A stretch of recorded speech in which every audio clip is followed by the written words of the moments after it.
Welcome to Childcare Conversations with Kate and Carrie. Здравствуйте! Как ты делаешь? Okay, do you ever feel like you and the other people in your admin team are speaking different languages and speaking across each other?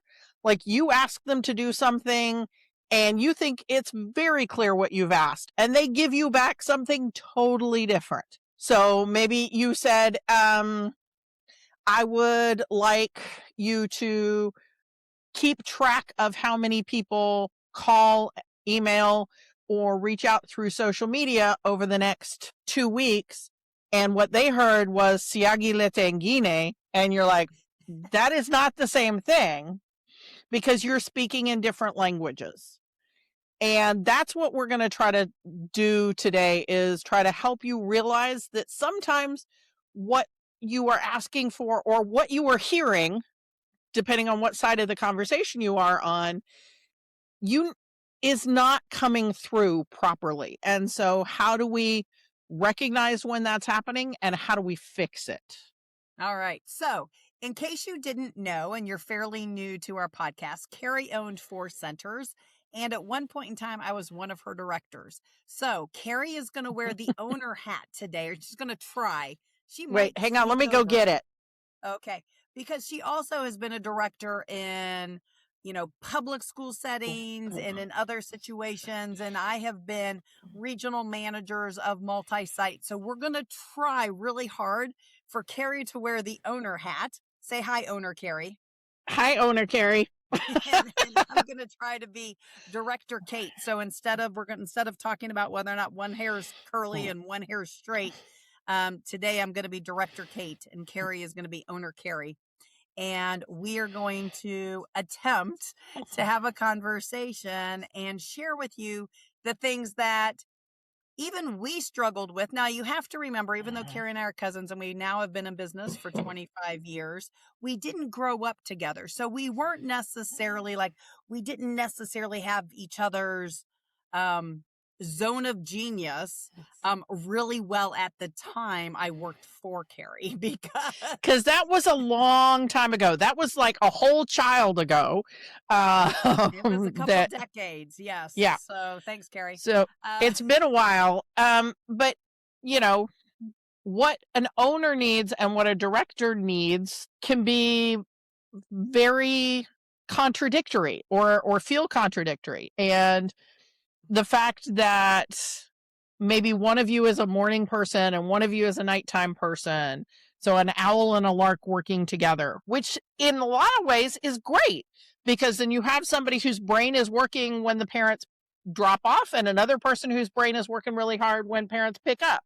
Okay, but wait. But if you message me and I'm done at 5 and you're just getting your excitement going, how does that work? Am I expected to respond to you every email that you send me or every text message you send me? I mean, that is part of this negotiation, part of this whole clarifying that we have to do. And Kate has this weird thing where she keeps her email open all the time. And so she expects people to respond to email quickly. And I check email once or twice a day because I have a brain that if there is something in my email inbox, I have to read it. And if I do that multiple times a day, I lose hours and hours and hours of the day. And I answer almost all phone calls. And Kate will send a lot of phone calls to voicemail so that she can deal with it when it works for her. Now, I'm not as bad as my mother, who will answer every phone call, even if she's in a negotiation for a multi-million-dollar deal, she will answer her phone call. So in those meetings that I've been in with her, I take her phone away and I put it to silent during the meeting.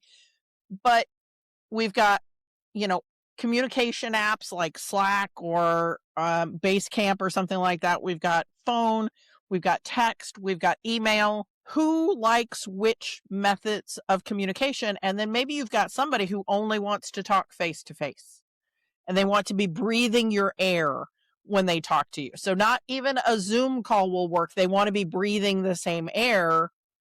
Well, that's a communication issue. because we have to be able to communicate when we're not in the same building. We have to be able to communicate at different times of the day, and we have to have boundaries. So it's a lot. It is. And so those folks who like to talk to you once or twice a day, or they know that they're going to see you, may also show up with a list where you thought it was going to be a short meeting, but now they have a list of 14 things that they need to check with you on for whatever reason. It could be they were thinking of you, they actually have a real question, but they wanted to share with you. So what you might have thought was a 5-minute call ends up as a 30 or 40-minute call. So we're going to talk hopefully a little bit about if an owner says this, what a director might hear or think. And then if we get a chance, we might also talk about how to set those boundaries when it comes to how to communicate and when to communicate. Just know that it is okay, but you got to have the dialogue. So as a director, don't be resentful if your owner comes up with ideas and wants to send you a bunch of emails or text messages at a certain time. As long as you have a conversation, and it could be a difficult conversation depending on your comfort level, and you set the boundaries and you just let them know, hey, if it's not coming from a parent between 5 p.m. and 8 p.m., I'm not going to answer it. And I will answer emails to you in the morning when I am at work before the staff come in. So maybe I'm an early bird and I show up at the office at 7. And so from 7 to 8, I'm going to respond to all of the owner emails they sent the night before. Again, can be an easy conversation, but you have to have it because neither one of us have telepathy in our Right. language. But here's the thing is that people go, well, it's just common sense. I told you work from this hour to this hour. That means I don't expect you to be responding to emails after hours. Well, you think it's common sense, but they think it's common sense that if my boss sends me a communication, I need to respond. So both of those are common sense, but they contradict each other. So you have to actually talk about it. So let's start with some common language components that you know as a director that either you said or we've had other people say related to, whatever. As a director or as an owner? You're wearing your owner hat. I know, but you said as a director. Okay, so some owner things I have said or I have heard are, well, why do I have to give presents? I hired them to do a job. They accepted the job. That is the recognition. I give you a paycheck every month. That is the recognition. Why do we have to have staff appreciation days? And why do I have to give a present on their anniversary or their birthday? Or my appreciation is a paycheck. How does that come across to the director when the owner says that? Yes. So as a director, that could very easily come across as that you don't care. And we all know that different people have different types of love languages. And it is a shame that we kind of generalize and assume that everybody wants that as a gift, where it could be a thank you card or spending time with folks, or that gift could be something as simple as a meal. So I think that what's also hard is it depends on the director too, right? So if the director is I need words of affirmation or I need a gift, and the owner's just not that type of person anyway, it kind of comes across from the beginning as an issue. So it's one of those things that if you've never done a love language assessment with you or even with your coworkers, I'm going to suggest doing it, because what's also really interesting is we have a situation kind of where Carrie was sharing where that same owner is very much an affirmation and a gift person. So when it's their birthday, they very much expect people to be all on board for something like a birthday.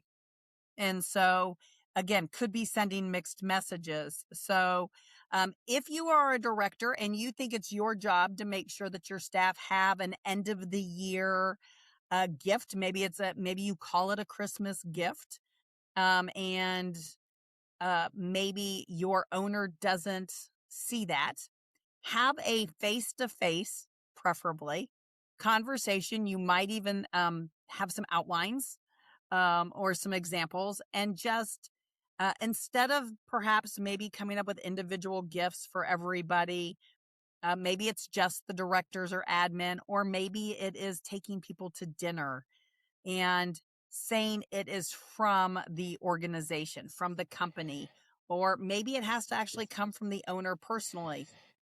Everybody's going to be slightly different.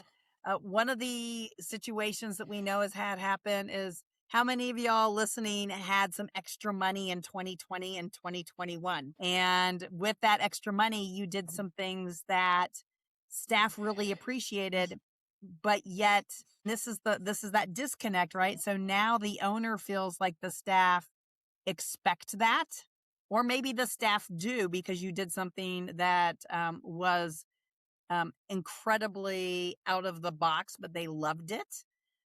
But they didn't necessarily tell you how much they appreciated it until you did something that was different.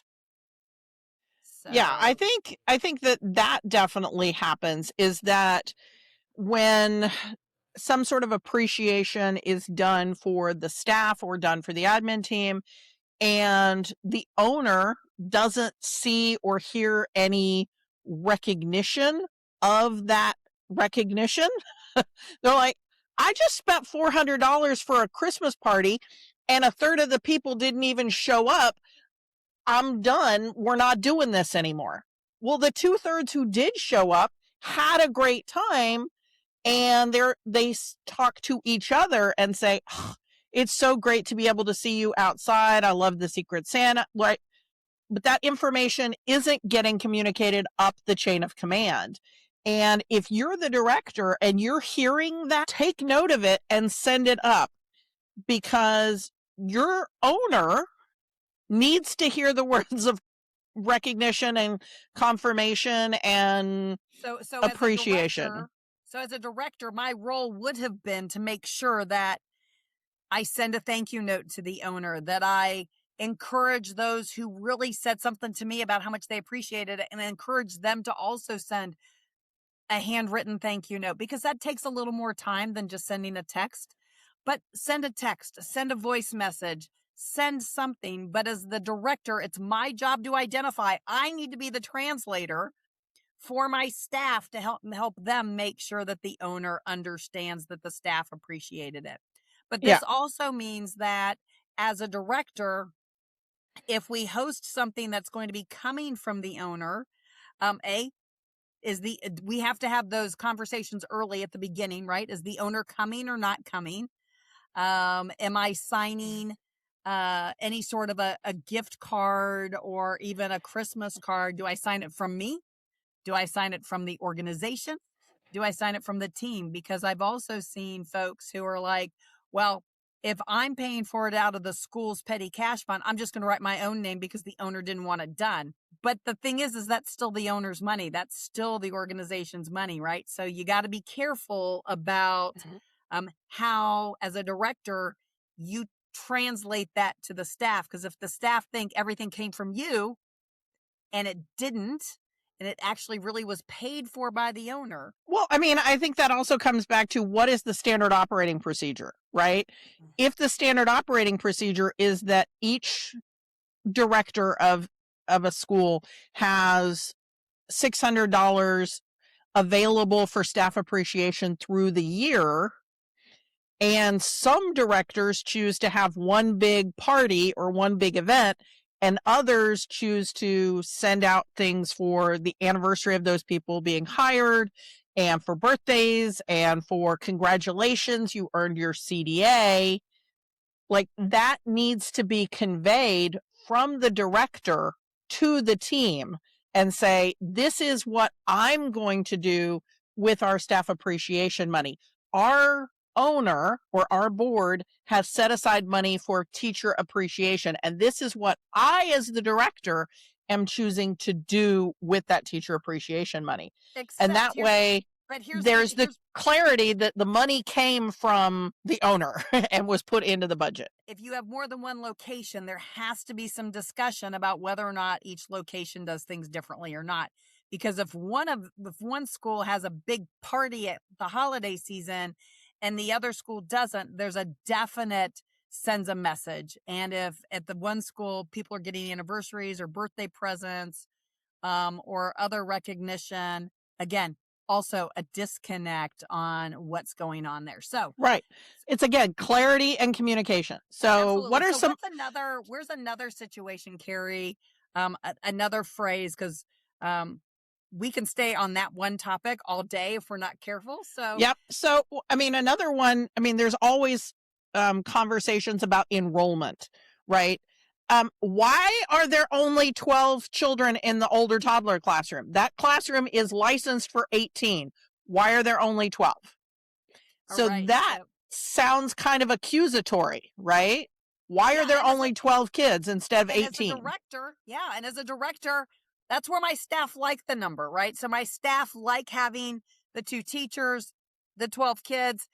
This is what makes them happy. And every time I try to put another kid in the classroom, the teachers get grumpy. And so when I'm doing a tour, they aren't really polite or receptive or kind to the parents. So I don't even show that room. I show a different toddler room and different teachers. And so this is what I'm doing, because in my mind, my job is to protect my staff. Now, Carrie, if that's my thinking and you're an owner and you're frustrated because there are 6 empty spots that are not being filled in that classroom, what does that say to you? And what do you need to tell me that maybe you just assume I know? That's $6,000 we don't have available every month, or, whatever 6 times those your tuition is, but easy math, $1,000, right? So that's $6,000 I don't have for all the other things that you want to do at the program. And if those teachers cannot handle 18 kids, then you need to up level those staff. You need to train those staff, and you need to explain to those staff what the expectation is. And the expectation is that this classroom can take 18 kids. And if they're both brand new and they both, are less than 6 months in that toddler classroom, I can give you some grace for some months, but I can't give you grace for 2 years. Okay, but why do I carry it? I'm the director. Why do I need to have it? There's plenty of money in the budget. Why do I need to have those other 6 kids? Because every classroom has to cover its own budget. Every classroom is its own little bubble. And at 12, that classroom may not be covering its budget, because toddler classrooms frequently have a larger per kid square footage, because toddlers need a lot of room to move. So we can't keep, whatever it is, 35 square feet per child in a toddler room. We need more than that. We need like 40 or 45 because they need more room. So they have more of the rent or mortgage that needs to be paid in that classroom. So we have to be able to cover the expenses of that room, because every room has to cover its own expenses. So an owner should share with the director what at the absolute least a break-even point is, and maybe even the owner should kind of help the director understand that without that. I mean, if you do the math, that's $72,000 a year, right? So that probably makes the difference on whether or not they could have a floater during lunch. Probably makes the difference on raises, googly eyes, all kinds of things, right? So, yep. As a director, what's a good way to share that with me as a director who may not know that, and you're assuming I know? How could you help me even a little bit understand that? Well, I mean, I think the explaining that every room has its own expenses.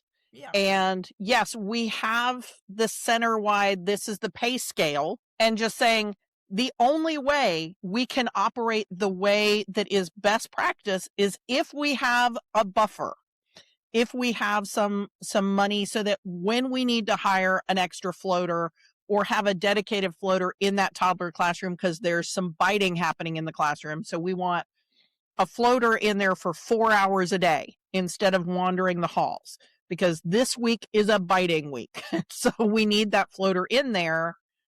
I can only do that if there's enough money in the budget for, so it's finding out what's in it for them. What is their pain point?